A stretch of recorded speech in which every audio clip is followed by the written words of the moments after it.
Merci à toutes et bienvenue au webinaire Mines et Environnement, organisé par l'Université du Québec en Abitibi-Témiscamingue.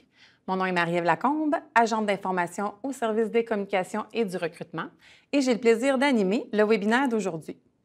Alors, avec 2022-2023 des webinaires, l'Institut de recherche en mines et en environnement de l'UQAT souhaite favoriser le partage des connaissances et des dernières avancées dans ce domaine, et ce, de façon accessible. Alors, en abordant divers enjeux liés en présentant de manière concrète les solutions innovantes proposées et les développements scientifiques récents, et en exposant les perspectives de recherche et les projets en développement. Cette nouvelle série de conférences est donc présentée par différents professeurs. Alors, merci beaucoup de participer aujourd'hui au webinaire qui s'intitule « Prédiction de la qualité des eaux minières et de la filière des métaux critiques et stratégiques, survol de travaux récents et défis à venir » qui sera présenté par le professeur Benoît Plante. Donc, avant de débuter la conférence, permettez-moi de vous donner quelques points d'information. Alors, la présentation d'aujourd'hui sera d'une durée de 40 minutes, suivie par une période de questions de 15 minutes. Je vous invite donc à poser vos questions-réponses qui est située au bas de votre écran. La conférence est enregistrée et sera disponible prochainement sur le site Web des webinaires. Vous trouverez d'ailleurs l'ensemble des webinaires précédents à cet endroit. Alors, notre professeur.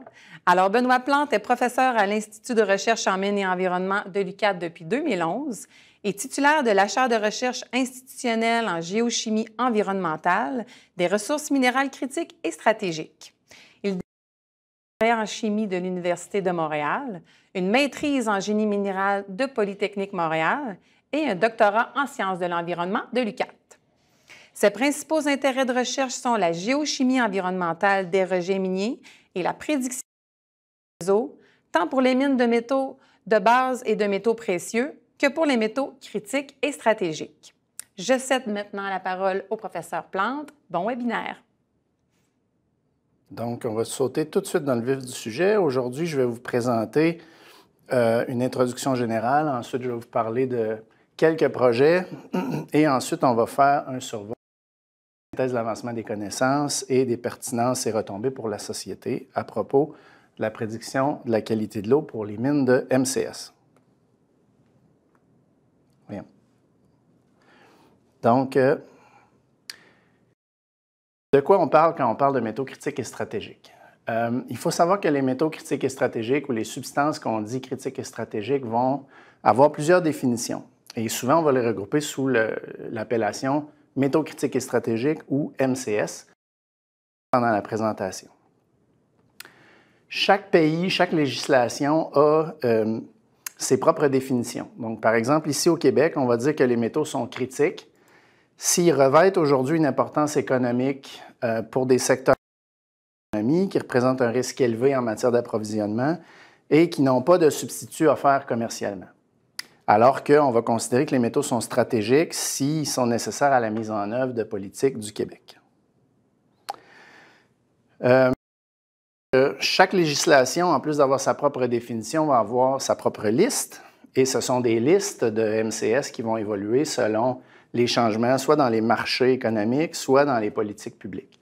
Donc, à titre d'exemple, ici, je vous ai mis de métaux critiques et stratégiques du Québec et de métaux critiques du Canada. Plusieurs de ces métaux-là sont communs aux deux listes, mais certains sont propres à l'une d'entre elles.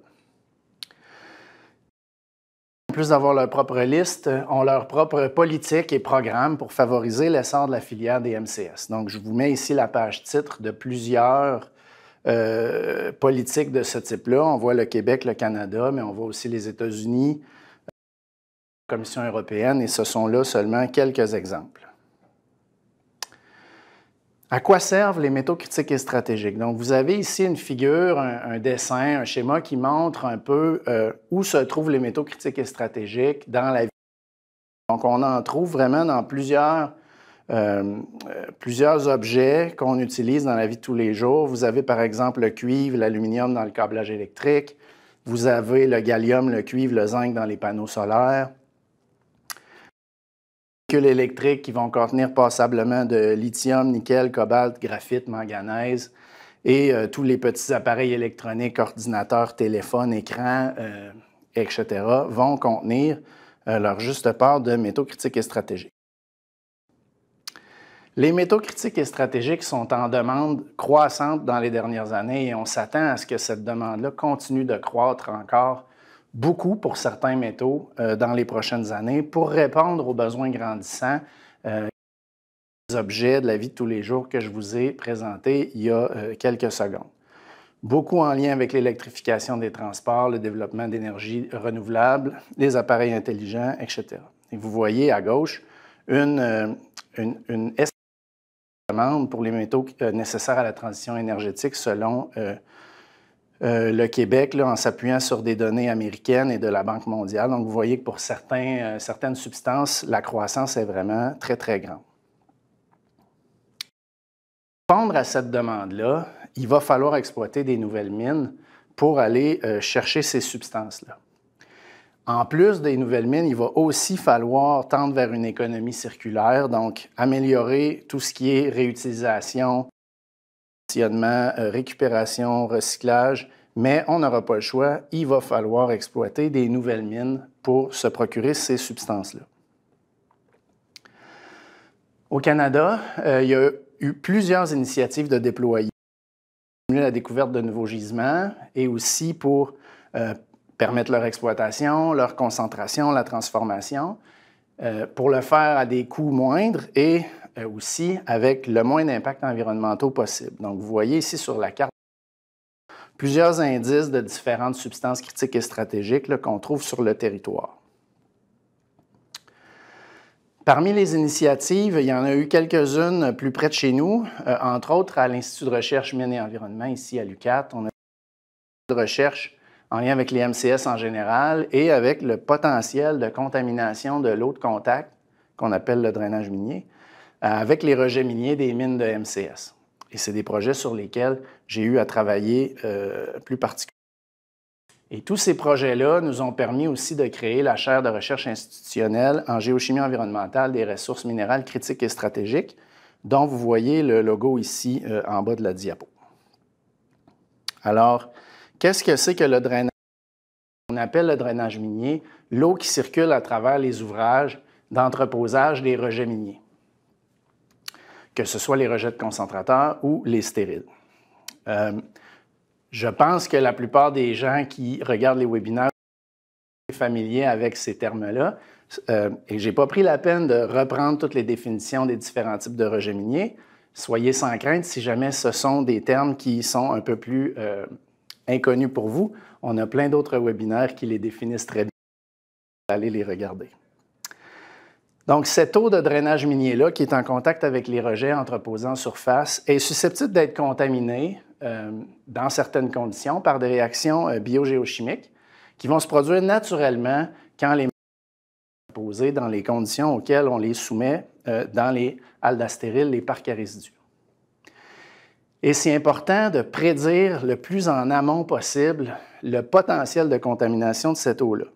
Ça va nous permettre, entre autres, des rejets pour minimiser cette contamination-là et éventuellement prévoir aussi des besoins en traitement des eaux. Quand on veut prédire la génération de drainage contaminé, on a une stratégie générale qu'on applique pour faire cette prédiction-là. Cette stratégie-là se ressemble d'un cas à l'autre et généralement, ce qu'on va vouloir faire, c'est échantillonner tous les types de matériaux pour lesquels on veut connaître le potentiel drainage contaminé. Donc, ça va être par exemple les différentes lithologies qui sont dans un gisement, les différents minerais, les différents types de stériles, les différents types de rejets de concentrateurs. Ces échantillons-là, on va les caractériser de fond en comble pour leur composition minéralogique, ce qui va nous permettre d'identifier des contaminants potentiels et dans quels minéraux, dans quelle phase ces contaminants-là sont situés. Généralement aussi, ces échantillons-là, on va les soumettre à ce qu'on appelle des essais cinétiques qui permettent de mesurer comment ces matériaux-là réagissent, leur réactivité, et d'évaluer le risque de contamination des eaux de drainage. Et ces essais-là peuvent être faits sur le laboratoire, au laboratoire, mais aussi sur le terrain. Donc, vous voyez une photo qui peut constituer une de nos sources d'échantillons. Donc, on va voir dans la carothèque, on va choisir les meilleurs échantillons possibles. Et les échantillons, on va les préparer selon un plan d'échantillonnage et de caractérisation que vous pouvez voir ici, là, tiré d'un de nos mémoires de maîtrise, qui montre comment on homogénéise les échantillons, comment on les concasse, qu'on les sépare en différents lots représentatifs, qu'on va encore une fois concasser plus pour répondre aux différents besoins des analyses et des essais auxquels on va soumettre ces matériaux-là. Vous voyez un autre exemple ici de stratégie de caractérisation chimique, physique, minéralogique, essais cinétiques, etc., à la fois sur le terrain. Donc, et on fait ça dans tous les contextes. C'est vraiment une stratégie générale qu'on applique pour faire la prédiction du drainage contaminé. Les essais cinétiques, eux, en quoi ils consistent? C'est des essais où on va mettre du matériel dans une enceinte qu'on va rincer au gré de cycles de mouillage et séchage. Et on va récupérer l'eau de contact, on pourrait dire l'eau de drainage, le lixivia, et on va analyser cette eau-là pour déterminer le risque de génération de drainage contaminé associé à ces différents matériaux-là. Donc, on a vraiment plusieurs types d'essais cinétiques qu'on peut utiliser. Vous voyez quelques exemples ici. Des tout petits, comme les mini-cellules d'altération qui consistent en quelques dizaines de grammes, jusqu'aux cellules humides, l'échelle d'1 kilogramme, les colonnes, dizaines de kilogrammes environ, et on peut les faire sur le terrain aussi. Vous voyez des barils de terrain, quelques centaines de kilogrammes chacun, et on peut même construire des cellules de terrain d'envergure plus importante, des tonnes, des dizaines de tonnes et parfois même des centaines de tonnes de matériaux. Parmi les projets de prédiction du potentiel de génération de drainage contaminé qu'on a fait à l'UQAD dans les dernières années, si elle n'est pas exhaustive, il y en a d'autres aussi. Donc, on a travaillé sur le lithium, sur le nickel, sur les éléments des terres rares, les ETR, le graphite, le titane, le vanadium. Mais aujourd'hui, j'aimerais vous entretenir en particulier 3 substances qui sont vraiment en effervescence et pour lesquelles j'ai des exemples probants du genre d'études qu'on fait pour prédire le potentiel de contamination de ces mines-là. Donc, je vais vous parler d'un gisement d'éléments des terres rares qu'on a étudié, un gisement de graphite et un site de lithium. Donc, on va commencer par le projet d'éléments des terres rares. Premièrement, que sont les terres rares? Les terres rares, c'est des éléments chimiques. Dans le tableau périodique, c'est la famille qui est en rouge, qu'on appelle les lanthanides, auxquels on associe aussi souvent scandium et yttrium. Les ETR s'appellent les éléments des terres rares, mais elles ne sont pas si rares. Le cérium, par exemple, qui est juste ici, il est plus abondant que le cuivre. Et la terre rare la plus rare, le lutécium, le dernier de la liste au bout à droite, il est quand même 4 fois plus abondant que l'argent qui est exploité de façon assez courante à travers la planète. Donc, on les appelle des terres rares, si rares que ça. Les terres rares sont trouvées dans plusieurs centaines de minéraux et on continue d'en trouver des nouveaux régulièrement. Et on les divise en familles, c'est-à-dire essentiellement les carbonates, les silicates, les phosphates et les oxydes. Ils ont des noms parfois un peu spéciaux et des formules chimiques aussi qui peuvent être un peu intimidantes pour le commun des mortels. Donc, je ne vais quand même pas m'arrêter. Cucarincoïte, eudialyte, monazite, samarskite sont des bons exemples de minéraux porteurs de terres rares de ces différentes familles-là. Plus près de chez nous, au Québec, il y a de nombreux indices d'éléments des terres rares. Vous voyez, les points représentent des indices d'éléments des terres rares. Les plus connus sont probablement les 5 que j'ai mis ici, là, Montviel, Kipawa, Ashram, Koujibo et Strange Lake. Et nous, ici, on a étudié plus en détail le gisement Montviel. Si on s'approche de la carte, on voit le gisement Montviel entouré de rouge qui est situé un peu entre la ville de Lebel-sur-Quévillon et des villes de Chapais-Chibougamau, qui sont au nord-est de Rouyn-Val-d'Or et quand même passablement au nord de Montviel. Le dépôt Montviel, on a suivi notre stratégie de caractérisation. Donc, on a étudié 5 différentes lithologies et on a analysé grain par grain pour déterminer la composition minéralogique. Ça représentait environ 10 particules analysées au total. Et on a trouvé là-dedans une grande variété de minéraux porteurs de Tr. Le gisement Montviel, c'est un dépôt de carbonatite, donc on a trouvé des carbonates de terres rares. Et vous voyez des exemples de minéralogie et vous voyez dans l'encadré une bonne dizaine de différents minéraux carbonatés porteurs de terres rares qu'on a identifiés. Puis vous voyez sur les images au bas quelques photos prises au microscope en couleur artificielle qui montrent comment ces différents minéraux-là sont avec les autres. Ces matériaux-là, on les a soumis à des cellules humides, qui sont des enceintes qui peuvent accueillir 1 kg de résidus et qu'on lixivie à chaque semaine. On récupère l'eau, on l'analyse pour déduire le comportement et évaluer les risques de contamination. Vous voyez à droite quelques exemples de résultats de ces travaux-là. C'est des essais qu'on a lixiviés chaque semaine pendant environ 2 ans et demi. Ce qu'on a remarqué qui est à retenir, c'est que les eaux est demeuré proche de la neutralité, ce qui n'est pas surprenant. Les carbonatites sont des matériaux non générateurs d'acide, donc on s'attendait à ce que le pH demeure proche de la neutralité. On a aussi constaté que c'est un matériel qui libère peu d'espèces dissoutes, et en particulier les éléments des sont quand même assez peu lixiviés. Et on voit ici à droite le genre de concentration d'éléments des terres rares auxquels on a été confrontés. Ces matériaux-là, on les a des essais en colonnes de terrain. Au lieu de 1 kg, c'était environ 200 kg par matériau. Et on les a laissés être lixiviés au gré de la météo sur le site. Encore une fois, sur une période d'à peu près 2 ans, encore une fois, le pH était proche de la neutralité, ce à quoi on s'attendait. Encore une fois, peu d'espèces dissoutes à cette échelle-là aussi, et peu d'éléments des terres rares. Cependant, un peu plus qu'en cellules humides. On attribue ça aux effets d'échelle. Les volumes de pluie et de roches sont différents. Ça a généré des concentrations un peu plus élevées qu'au laboratoire. Les éléments des terres rares, une fois qu'ils sont libérés par les minéraux dans l'eau, et là, ils peuvent interagir avec les surfaces des différents minéraux qui se trouvent là. Et entre autres choses, ils peuvent être sorbés par ces minéraux-là. Et c'est un phénomène qui peut contrôler, au final, la concentration qui est détectée de drainage.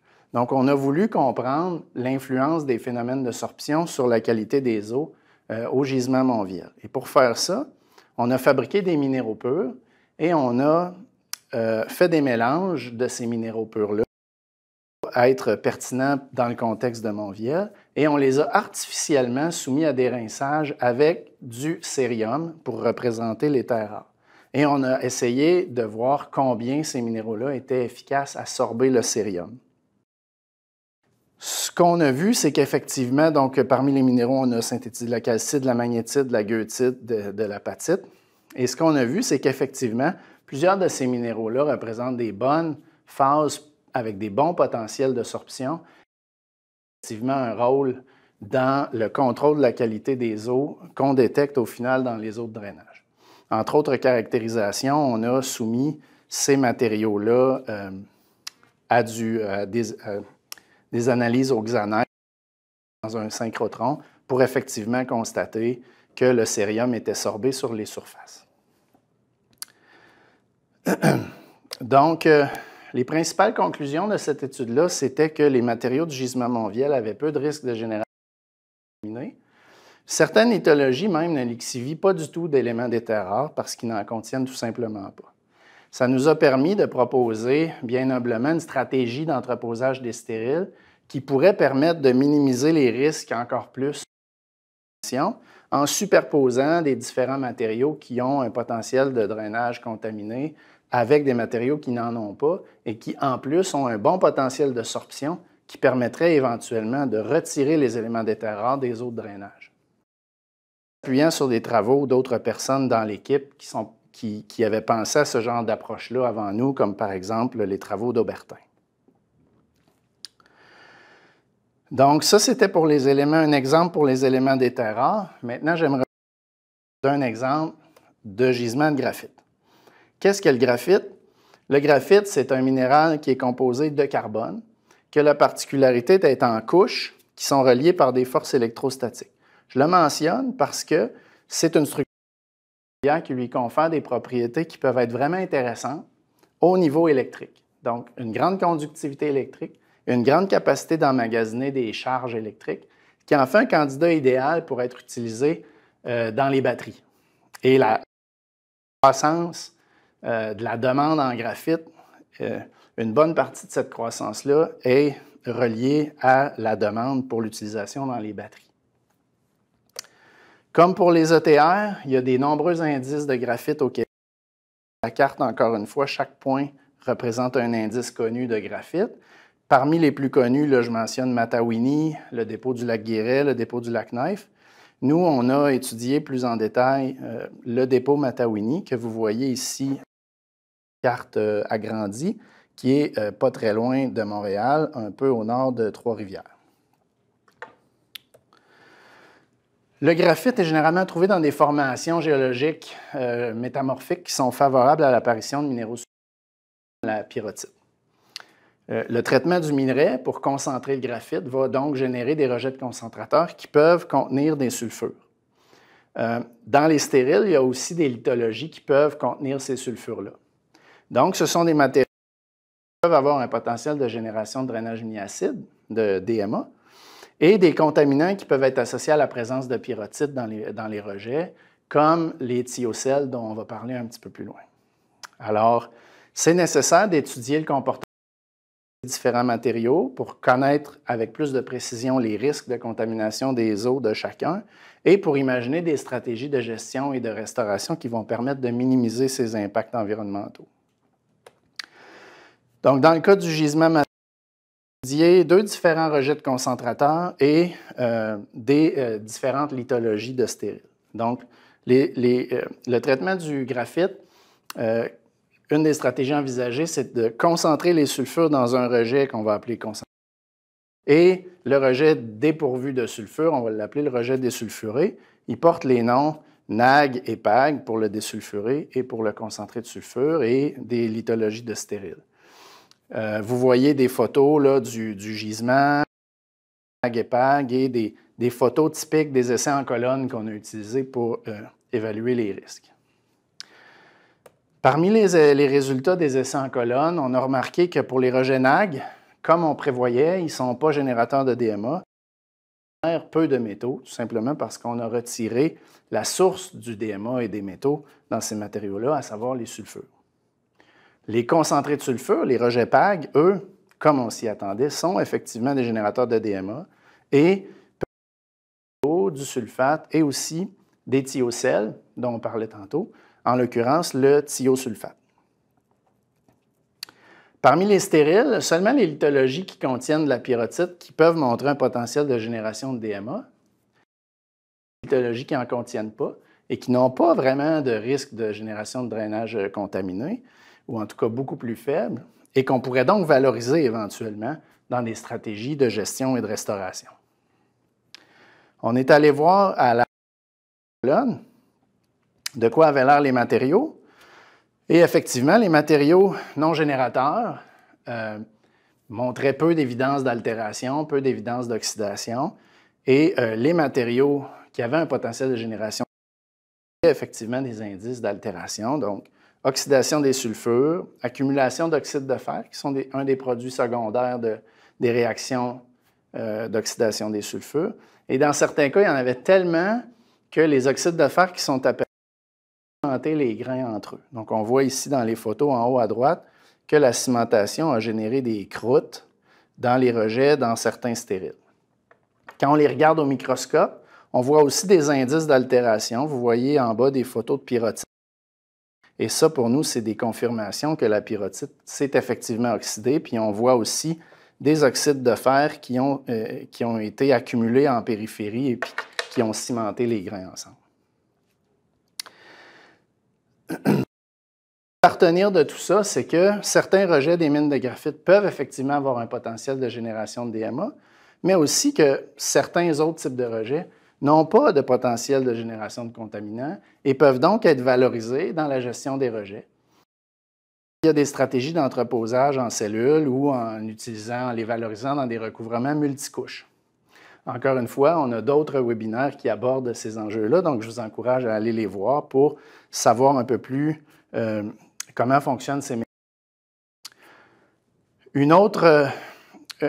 Une partie de l'étude dont je n'ai pas parlé, c'est que la compagnie qui valorise le gisement Mataouini, Nouveau Monde Graphite, ont effectivement étudié des stratégies pour les non générateurs d'acide et on a construit une cellule de terrain quand même d'envergure que vous voyez ici en haut, qui teste une approche qui permet de valoriser ces matériaux non générateurs pour empêcher les matériaux générateurs de générer des contaminants. Ils s'appuient entre autres sur les travaux qu'on a faits ici, mais ils sont aussi appuyés par plusieurs autres partenaires qui ont permis de fournir des études complémentaires pour leur permettre d'optimiser cette approche-là. Exemple de mines de lithium. Comme pour le graphite, le lithium, la grande croissance de la demande est associée pour beaucoup à l'électrification, entre autres des transports, dans les batteries.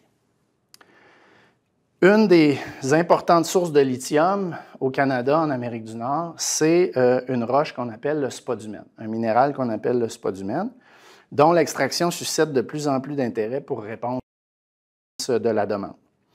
Le spodumène, vous en voyez une photo ici, c'est le beau cristal vert qui est entouré, encerclé dans la photo. C'est un minéral qui est principalement trouvé dans des formations géologiques qu'on appelle des pegmatites, qui contiennent aussi du quartz et qui vont souvent être enrichis en éléments rares, qu'on dit incompatibles souvent, comme le beryllium, rubidium, niobium tantal. Même si ce genre de roche-là est miné depuis une centaine d'années, il y a quand même peu de données quant à l'altération du spodumène résiduel dans les rejets et des risques de contamination de l'eau qui y sont associés, donc c'est important de l'étudier. En plus, les anciennes mines ont laissé quand même passablement de spodumène résiduel dans leur rejet, des candidats idéaux pour étudier la réactivité du spodumène soumis à l'altération quand on les entrepose en surface. On sait par contre dans la littérature que le spodumène dans ces rejets-là peut libérer des concentrations de lithium jusqu'à la dizaine de milligrammes par litre. Au Québec, on a la chance d'avoir une mine fermée, une ancienne mine de lithium fermée. C'est la mine Québec Lithium qui a été opérée dans les années 50-60, qui a produit environ 700 rejets de concentrateurs qui sont entreposés dans un parc qui couvre un peu plus que 2 hectares. À notre connaissance, c'est le seul parc à résidus de lithium inactif au Canada. Il est situé au nord de Ottawa-Montréal, pas de Val-d'Or. Et vous voyez une photo ici du site qui fait environ 50 par 450 mètres. Vous voyez une photo aérienne prise dans les années 70, environ 12 ans après la fermeture de la mine. Ce qu'on voit en blanc, le parc à résidus. Et on voit les installations de surface, les bâtiments, tout ça qui n'était pas démantelé à l'époque. Et on voit une photo avec à peu près le même angle qui montre le parc qui est maintenant revégété, les installations de surface qui ont été démantelées. Initialement, avant le démarrage de la mine, il y avait un ruisseau qui s'écoulait dans le fond de la vallée qui reliait le lac Lortie avec le lac Roy. Et les opérations minières ont construit aux extrémités est et ouest de la vallée, et ils l'ont rempli avec les rejets. Et c'est un parc qui a été revégété à la fin des années 90, début 2000. Et pour le faire, ils ont mis un couvert végétal d'environ 5 cm qu'ils ont. Et environ 20 ans après, on observe une végétation très en santé, très bien implantée sur le site. Vous voyez une autre photo ici qui est prise d'un autre angle qui montre qu'au pied de la digue, il y a 2 bassins de rétention. On va y revenir tout à l'heure. Donc, plusieurs produits ont été générés à l'usine de traitement de minerais pendant les 10 ans d'opération, donc des concentrés de spodumène, mais aussi du feldspathe qui était utilisé beaucoup à l'époque, l'hydroxyde, du carbonate, du chlorure de lithium. Et on va y revenir tantôt. Ces différents produits-là ont nécessité des opérations légèrement différentes et il faut s'attendre à ce que ça ait généré aussi des rejets qui ont une certaine hétérogénéité. Alors, pour attaquer la caractérisation du vieux parc de Québec Lithium, on a procédé à 5 forages selon un transect S-Ouest et on a apporté une petite foreuse sur le site pour le faire. Vous voyez une photo à droite. Et l'objectif des résidus est atteindre le sol naturel à la base. Ça a donné 5 carottes d'environ 6 à 10 mètres de longueur. Chacune des carottes a été sous-échantillonnée pour 20 à 30 échantillons qu'on a soumis à des mesures de pH de pâte, métrique, composition chimique, composition minéralogique et d'autres.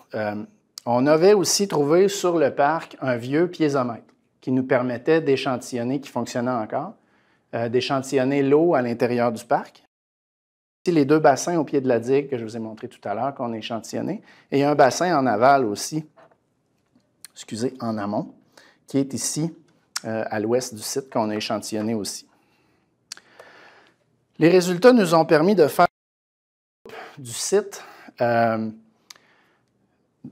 d'ouest en est et de montrer les variabilités de plusieurs paramètres à l'intérieur du parc.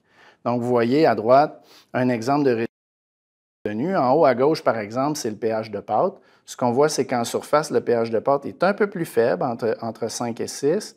Et ensuite, on a des pH plus élevés, plus en profondeur, essentiellement sous la nappe phréatique. On voit aussi il y a des horizons qui montrent des propriétés différentes des autres. Donc, ce qu'on voit ici, par exemple, un horizon enrichi, un horizon ici avec des tailles granulométriques différentes, un horizon ici enrichi en lithium, un horizon qui contient plus de tantale. Dans le parc, on a trouvé jusqu'à 0,4 de lithium. Un des objectifs, c'était aussi de trouver des valeurs économiques potentielles. Est-ce qu'il y a dans le vieux parc de Québec Lithium des matériaux qu'on a aujourd'hui? Malheureusement, on a trouvé qu'il y avait peu d'opportunités d'aller chercher de la valeur dans le vieux parc de Québec Lithium.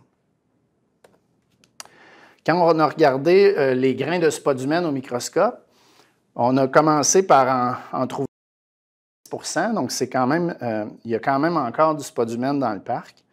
On a trouvé aussi des oxydes de niobium tantal, mais pas suffisamment pour pouvoir les extraire de manière rentable.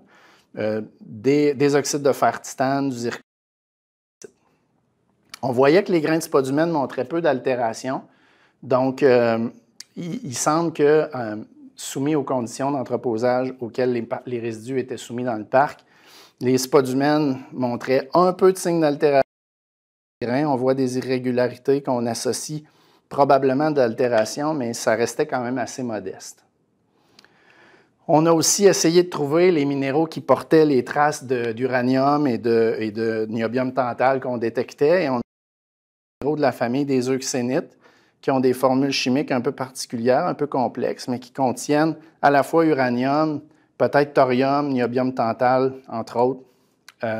Et vous voyez au microscope, quand on les regarde, les euxénites ont des apparences tout à fait typiques des matériaux qui contiennent un peu d'uranium. L'uranium étant radioactif, il se dégrade et il vient un peu dégrader, amorphiser les minéraux qui les portent. Donc, ce qu'on voit ici, c'est des minéraux qui ont été un peu amorphisés. Ici aussi pour le zircon.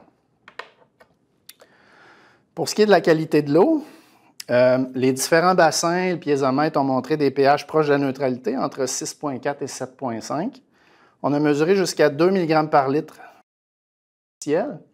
moins de 0,3 mg par litre au bassin, ce qui est tout à fait comparable au peu de valeur qu'on peut trouver dans la littérature.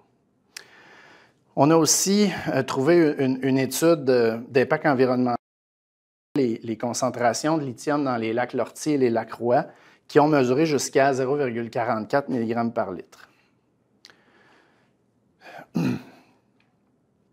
Donc, qu'est-ce qui est à retenir de tout ça? Les matériaux de Québec Lithium sont des d'acide, ce à quoi on s'attendait parce qu'il y a très peu de sulfure associé au spodumène, au pegmatite à spodumène. Peu d'altération du spodumène résiduel dans les matériaux, même après presque 60 ans dans les conditions de surface. On a vu qu'il y avait des variabilités à l'intérieur du parc qui étaient tout à fait cohérentes avec des opérations qui ont eu aussi plusieurs changements sur les 10 ans d'opération. Des concentrations de lithium cohérentes avec ce qu'on voyait à 2 mg par litre.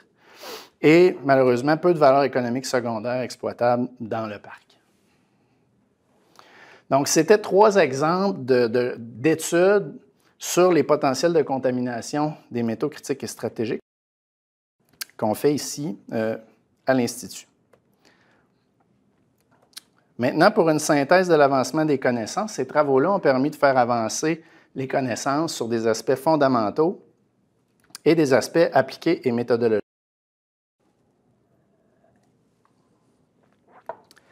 Parmi les aspects fondamentaux, on a maintenant une meilleure compréhension des phénomènes qui contrôlent la libération de contaminants, dont l'absorption. On a identifié des sources de contaminants, des forces de rétention des métaux, la stabilité des contaminants retenus. Au niveau appliqué méthodologique, on a proposé des méthodes de gestion des rejets qui permettent de minimiser la contamination, proposer des meilleures méthodes de prédiction, et tout ça va permettre de réduire au final ces exploitations-là. Un autre fait saillant dont je parlais plus tôt, c'est la création de la chaire en géochimie environnementale des ressources minérales critiques et stratégiques, dont on est très fiers. Ces travaux-là nous ont permis aussi de développer des collaborations avec d'autres universités au Québec, Polytechnique Montréal, Laval, ailleurs au Canada, Regina, Saskatchewan, Université de la Colombie-Britannique, UBC, et en Europe aussi avec l'Université Lorraine en France. On a aussi des collaborations les gouvernements du Québec et de l'Australie, qui fait face aussi aux mêmes grands défis de gestion de la croissance de la demande en métaux. Entre autres pour le lithium, ils ont beaucoup de gisements intéressants de lithium qui ressemblent beaucoup à ceux du Québec. Et ils s'intéressent beaucoup aux travaux qu'on fait ici chez nous. Ces différents travaux-là ont permis de publier des articles de journaux scientifiques. J'en ai répertorié une vingtaine. Évidemment, on ne les passera pas tous, mais j'ai mis quand même des captures d'écran des différents titres. Ces publications-là, à ces publications-là s'ajoutent aussi des articles de conférences, des affiches, et il faut absolument mentionner, collègues, ces travaux-là sont faits en grande majorité par des étudiants surtout de maîtrise, des étudiants de doctorat. Donc, vous voyez les noms ici, il y en a eu quand même quelques-uns qui ont travaillé avec nous dans les dernières années, spécifiquement sur les MCS. Vous voyez plusieurs de ces étudiants-là lors de leur défense de maîtrise, de leur soutenance de thèse, à la collation des grades, en action avec un poster, sur le terrain, réception de prix pour certains autres. Il y avait aussi des stagiaires postdoctoraux, dont vous voyez les noms ici, qui ont travaillé avec nous. Donc, évidemment, on les remercie. On a besoin d'eux. C'est eux qui font la recherche, c'est eux qui font le travail. Ces travaux-là, au final, nous permettent de mieux prédire, minimiser le risque de contamination de MCS. Ces travaux contribuent donc au développement de la filière de MCS au Québec et au Canada, mais aussi ailleurs, parce que c'est des travaux qui sont publiés dans des revues qui rendent cette information-là disponible à toute la communauté, et ce, avec les impôts les plus faibles possibles. En faisant ça, on forme aussi des ressources humaines qualifiées qui ont le potentiel de devenir les leaders de demain dans les domaines dans lesquels ils étudient. Donc, plus en détail, si on revient sur les travaux sur les éléments des terres rares, de préciser les principaux facteurs d'influence sur la contamination des eaux, proposer des méthodes de gestion qui permettent de minimiser les risques. C'est la même chose aussi pour les gisements de graphite et pour les gisements de lithium.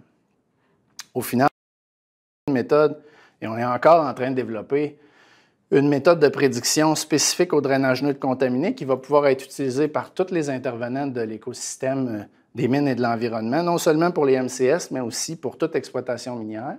Et aussi, à travers les travaux, là, il y en a un en particulier dont je n'ai pas parlé, qui nous a permis de développer une méthode de restauration des haldes qui, elle aussi, s'applique à tout type d'exploitation. Donc, en conclusion, ici, à l'IRM, on travaille depuis plus de 15 ans, dont 10 de façon plus intensive. On a formé à travers tout ça plus d'une quinzaine de maîtrises et doctorats, de candidats maîtrise doctorat qui sont formés dans le domaine, en plus de stagiaires postdoctoraux et de stagiaires du baccalauréat. On a travaillé avec au moins une dizaine d'entreprises dans le domaine des MCS. J'ai eu la chance d'être demandeur principal de demande de subventions pour des projets qui ont été financés à hauteur de plus de 1 million de dollars. Et j'ai aussi participé avec des collègues comme co-chercheurs collaborateurs à des projets qui ont été financés à hauteur de presque 3 millions de plus. Donc, on a vraiment un volume de recherche intéressant dans ce domaine-là. Il y a des nouveaux projets qui viennent de démarrer et on a encore dans nos cartables pour lesquels on espère pouvoir travailler dans les prochains mois, prochaines années, qui vont eux aussi inclure la formation d'autres personnes à la maîtrise au doctorat. Donc, on va avoir des opportunités d'étudier à travers ces projets-là et donc on vous encourage à rester à l'affût de nos réseaux sociaux et de nos travaux et de nous contacter si vous êtes intéressé à soumettre votre projet-là. Donc, merci beaucoup. Merci beaucoup, professeur Plante. C'est maintenant le moment de la période de questions. Alors, je vous invite à poser vos questions dans l'outil questions-réponses qui est là. Donc, on a quand même quelques questions en lien avec le lithium. Je pense que ça suscite de l'intérêt. Donc, première question, est-ce que des essais de toxicité ont été effectués sur l'eau de l'ancienne mine de Québec Lithium? Je ne suis pas au courant s'il y a eu des effets spécifiquement sur le cas que je vous ai présenté aujourd'hui. Okay. Donc, je ne pourrais pas m'avancer, je ne sais pas. Je sais qu'on a des essais de toxicité pour étudier la toxicité associée aux effluents des mines de lithium, mais je ne pourrais pas m'avancer là.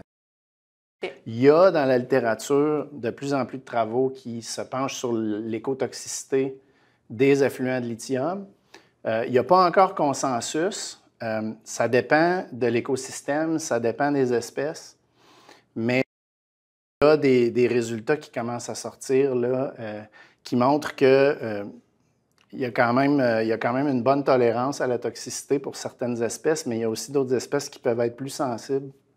Donc, il y a encore besoin de passablement de travaux là-dedans où on devrait mettre les seuils à respecter, les seuils acceptables. Donc, au niveau du lithium, le taux, là, quel est le taux nocif, considéré nocif, c'est ça, c'est pas encore nécessairement... Il n'y a pas encore consensus. Il y a des travaux qui montrent que dans certaines situations, les concentrations que nous, on a mesurées sont du même ordre de grandeur que les concentrations qui peuvent commencer à avoir des effets. Mais ces études-là n'étaient pas dans le cas spécifique de l'écosystème dont on parle. Donc, c'est penser à savoir est-ce que c'est vraiment un cas qui peut amener une écotoxicité. Exactement, si c'est comparable. Parfait. Donc, prochaine question. Avez-vous étudié les fameuses anciennes mines d'amiante qui produisaient secondairement des économiquement intéressantes comme Alliance Magnésium? C'est un des projets dont je n'ai pas parlé. On a effectivement, avec des collègues de l'Université Laval, travaillé sur les anciennes mines d'amiante, mais ce n'était pas économique, c'était pour vérifier leur potentiel de séquestration géologique de carbone atmosphérique, de CO2 atmosphérique. Okay. Donc, j'ai étudié les anciens gisements d'amiante et on espère pouvoir en étudier encore dans le futur, mais nos travaux se concentrent jusqu'à maintenant sur leur potentiel de valorisation en tant que séquestration, de séquestreur de CO2 atmosphérique. Parfait. Merci. Maintenant, quelle est la problématique associée au thiocell produit par les concentrations en pyrotype? Très bonne question. Les thiocelles, c'est un des contaminants qui a peu de toxicité en soi, mais il contient, quand il va être entreposé dans les bassins de rétention, puis éventuellement les effluents, lui va se dégrader dans la nature en sulfate éventuellement, puis c'est sa dégradation qui va générer de l'acide. Et c'est cet acide-là qui va être toxique. Donc le thiocelle, toxicité pas tellement élevée, mais sa problématique principale, c'est que si on ne l'enlève pas des eaux, bien, dans la nature, il va se dégrader, générer de l'acide qui, elle, va être toxique. Mm-hmm. Donc, c'est vraiment important de savoir si on a la chance de... Bien, la chance. Les matériaux vont générer des thiocelles pour pouvoir prévoir les besoins de traitement de l'eau qui sont appropriés pour se débarrasser des thiocelles avant de rejeter l'effluent dans l'environnement. Exact. Parfait. Maintenant, oui. Maintenant, on se tourne vers le graphite. Donc, dans le cas de la mine de graphite présentée, quelles seraient les proportions nécessaires des différents types de rejets pour que le nouveau mode de déposition proposé soit applicable? C'est difficile de répondre pour ce cas spécifique-là. Je vous dirais, c'est vraiment spécifique à ce qu'il va y avoir dans les différents matériaux. Le pourcentage de soufre, entre autres, le pourcentage de minéraux qui peuvent aussi neutraliser de l'acide. Ça va dépendre de leurs propriétés, leur finesse, leur compaction. Ça pose aussi la teneur en eau, pas juste la compaction, mais leur teneur en eau. Donc, c'est des technologies qu'on maîtrise bien, c'est des trucs qu'on sait bien maîtriser. Nouveau Monde Graphite ont la prétention de combiner plusieurs approches qu'on connaît bien. Et puis là, je ne veux pas m'avancer trop sur leur stratégie. Ce qu'on montre, c'est que c'est une stratégie, les travaux qu'on a faits, c'est que c'est une stratégie qui a un bon potentiel, qui a besoin d'être optimisée. L'avantage de l'approche que je vous ai présentée sous forme de cellules, c'est que avec un bon suivi, on peut très bien comprendre l'efficacité d'une cellule et, au besoin, on peut optimiser pour les cellules et améliorer la performance de la restauration, de la gestion de toute la pile éventuellement. Donc, c'est une approche qui est très prometteuse que Nouveau Monde Graphite continue d'étudier, puis il va falloir rester à l'affût des effets rencontrés avec ces approches-là. Parfait, merci beaucoup. Prochaine question. On dit dans la présentation qu'il y a eu peu d'éléments de terre rare de lixivier, sans référence à ce qui est acceptable. Existe-t-il des valeurs critiques à ne pas dépasser pour éviter l'environnement? Question piège. Oui, qui n'est pas tellement un piège. En fait, c'est bien connu. Là, les terres rares, on connaît encore peu de choses sur leur toxicité. Cela étant dit, dans les 5-10 dernières années, il y a eu de plus en plus penché sur la toxicité des terres rares dans les effluents, dans les eaux. Les résultats, disons en général, les résultats qu'on voit, c'est que les éléments des terres rares sont quand même assez peu toxiques si on voulait les comparer avec. Et les concentrations que nous, on a détectées dans les effluents sont, bien, encore là, je vous dis ça sous toute réserve, mais ils semblent être peu problématiques au niveau de la toxicité.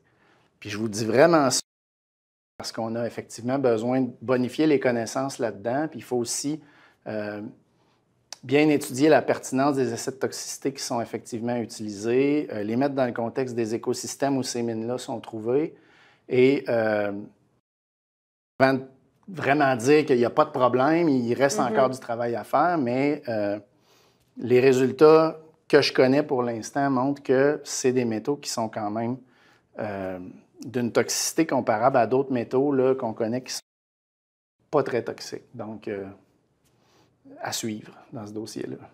Donc, c'est ça, le fait que les écosystèmes sont différents en province ou même au Canada, des fois, ça fait qu'on ne peut pas répliquer ou penser que les effets seront les mêmes d'une place à l'autre, un peu comme tantôt on disait avec... Et c'est surtout qu'il y a des écosystèmes qui vont être plus ou moins sensibles que les autres, qui vont avoir eu... et qui ne vont pas tous avoir les mêmes espèces. Donc, il existe des essais de toxicité qui sont bien établis, qui ont fait leurs preuves, qu'on peut étudier. Encore pour du développement. Et là, je m'aventure sur un terrain glissant parce que je ne suis pas du tout écotoxicologue. Mais effectivement, il y a vraiment beaucoup de précautions à prendre avec ces questions. Super. Bien, il ne semble pas avoir d'autres questions. Je permets peut-être une autre petite question pendant que je me permets aussi de vous annoncer qu'il s'agit malheureusement du dernier webinaire de la saison d'hiver 2023. À l'affût pour connaître la programmation qui reprendra dès l'automne prochain. De toute façon, si jamais vous avez des questions supplémentaires en lien avec la présentation de M. Plante, vous pouvez les faire parvenir par courriel à l'adresse qui apparaît maintenant à votre écran. Nous vous ferons évidemment un suivi dans les meilleurs délais. Alors, merci beaucoup, M. Plante. Ce fut une belle saison pour les webinaires. Tel que mentionné, le webinaire d'aujourd'hui sera enregistré et aux participants d'aujourd'hui. Une attestation de présence peut également être transmise sur demande. Donc, je vous dis à bientôt et n'hésitez pas à aller naviguer sur notre site Web. Bonne journée. L'Institut de recherche en mines et en environnement, renommé sur la scène internationale, présente le premier MOOC sur les mines et les changements climatiques. C'est une nouvelle formation en ligne, gratuite et à la portée du grand public. Inscrivez-vous dès maintenant.